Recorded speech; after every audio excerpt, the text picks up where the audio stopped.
Imam Nawawi menerangkan kewajiban yang kedua ketika mencintai Rasul itu yang kedua apa? Ma'rifatu ma yubghiduhu Rasul. Yang kedua itu kita wajib untuk mengetahui perkara apa yang dibenci Rasul. Jadi perkara apa saja yang dibenci Rasulullah itu kita harus tahu. Jadi bukan hanya melulu membicarakan apa yang dicintai oleh Rasul, tapi juga melulu membicarakan apa yang dibenci Rasul.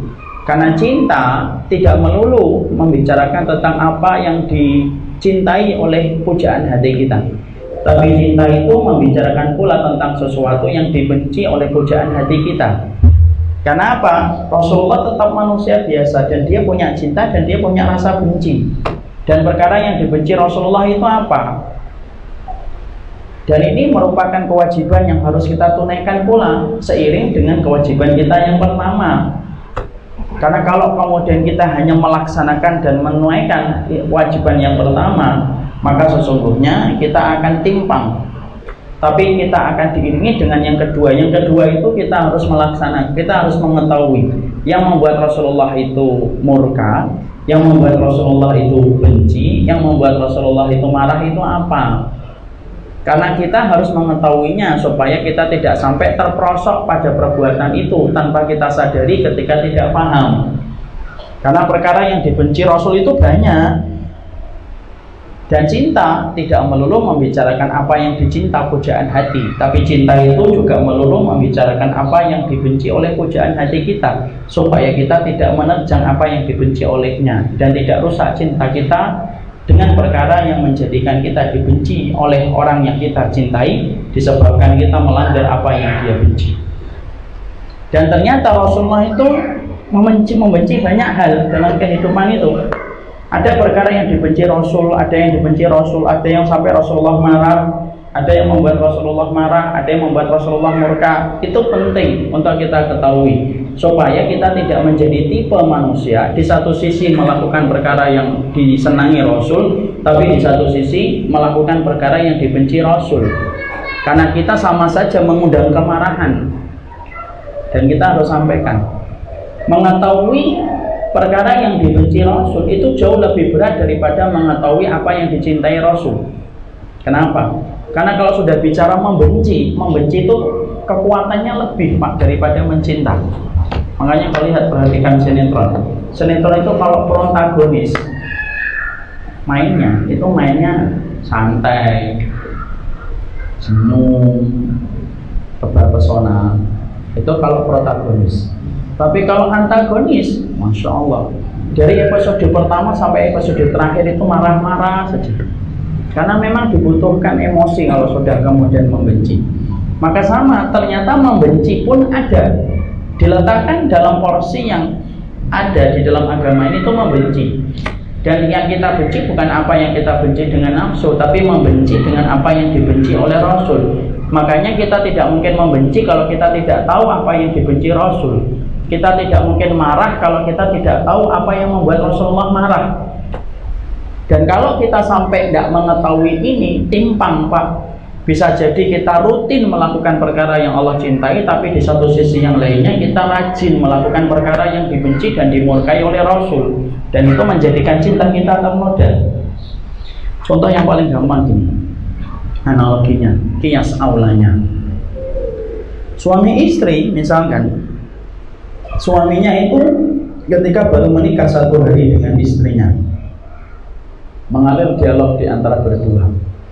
Kemudian sang istri karena tahu suaminya adalah pintu surga baginya, kemudian ngomong, wahai suamiku, kamu isilah kertas ini apa yang kamu senangi dan apa yang tidak kamu senangi. Suami nanya, kenapa harus saya ngisi itu? Ya supaya saya tahu yang kamu senangi apa, supaya saya bisa mewujudkan. Dan saya tahu apa yang kamu benci supaya saya bisa meninggalkan. Sang suami ngisi itu, poin yang pertama banyak, poin yang kedua banyak. Poin yang pertama yang dia senangi itu apa? Dia senang kalau kondisi rumah itu bersih. Ditulis, saya senang ya kondisi rumah itu bersih, wangi, kemudian rapi. Ditulis itu semuanya. Sang suami, sang istri tahu. Apa yang tidak kamu senangi? Yang tidak aku senangi contohnya adalah kamu tidur pagi kalau habis subuh.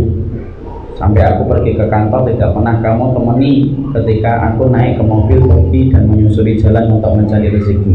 Contohnya kayak gitu. Ya, ini contoh ya, bukan curhat. Contoh. Saya tuh kalau ngomong contoh itu harus hati-hati, Pak, karena saya pernah menjadi korban dari contoh yang saya buat. Ustadznya lagi curhat, padahal saya nggak curhat itu. Contoh ini contoh. Ya. Maka kemudian contoh ya. Kemudian saya tidak suka kalau kemudian kamu itu tidur waktu pagi. Ya. Ternyata kemudian sang suami itu kemudian mendapati bahwasanya dia rapi itu kemudian apanya itu rumahnya. Setiap kemudian dia pergi dan setiap pulang dari ini rapi betul. Tapi ternyata sang istri walaupun rapi dan jago membersihkan rumah, tapi ternyata istrinya itu tiap pagi itu tidur dan tidak pernah mengantar suaminya untuk pergi ke kantor ketika naik mobil. Kira-kira suaminya lama-lama marah atau tidak? Pasti marah, gedeg dia. Maka kemudian bisa jadi suaminya itu akan berkata kepada istrinya, Dek, lebih baik kamu itu tidak usah membersihkan rumah yang bersih kayak gini, tapi minimal setiap pagi sebelum aku pergi ke kantor, kamu temenin aku sebelum naik mobil. Itu lebih aku senengi, Dek, daripada kamu membersihkan rumah bersih, tapi setiap aku pergi ke kantor, kamu tidak pernah menemani aku ketika naik mobil ini. Karena apa? Bagiku, laranganku itu lebih aku jadikan penting daripada kamu melakukan apa yang aku senangi. Masya Allah. Di situ kita paham kan? Itulah kekuatan kalau membenci itu kayak gitu. Jadi ternyata kalau sampai kita tidak ngerti tentang perkara itu, bisa jadi kita rajin nih melakukan sesuatu yang dicintai Rasul, tapi secara tidak sadar kita juga melakukan perkara-perkara yang dibenci Rasul. Karena banyak loh Pak, ternyata nanti kita akan mendapatkan di sini banyak perkara yang kita pandang biasa, tapi ternyata itu membuat Rasulullah itu marah. Bisa jadi kita dzikir pagi, dzikir petang, dan kita paham Nabi itu suka ketika kita dzikir pagi dan dzikir petang untuk menjaga kita dari kemudorotan, tapi tidak sadar kita juga melakukan perbuatan yang membuat Rasulullah marah.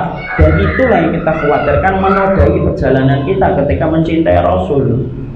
Dan ketika lama-lama itu dan terlalu banyak takarannya, makanya bisa jadi akhirnya cinta kita kepada Rasulullah itu ternoda betul ketika kita sering melanggar apa yang dibenci oleh Rasulullah SAW. Makanya saya sampaikan, poin yang pertama itu ringan, dan biasanya masyarakat itu ngerti poin yang pertama dan mempelajari yang pertama itu lebih mudah. Tapi poin yang kedua ini susah. Kenapa? Kalau sudah membicarakan tentang apa yang Allah benci, apa yang Rasulullah benci, susah Pak. Karena melahirkan apa? Konsekuensi bagi kita untuk membenci pula. Dan membenci itu berat. Jadi dulu yang namanya membenci itu berat. Tapi indahnya orang mukmin itu apa? Membencinya mereka bukan diatur dengan emosi, tetapi diatur dengan wahyu dan bimbingan petunjuk yang disampaikan.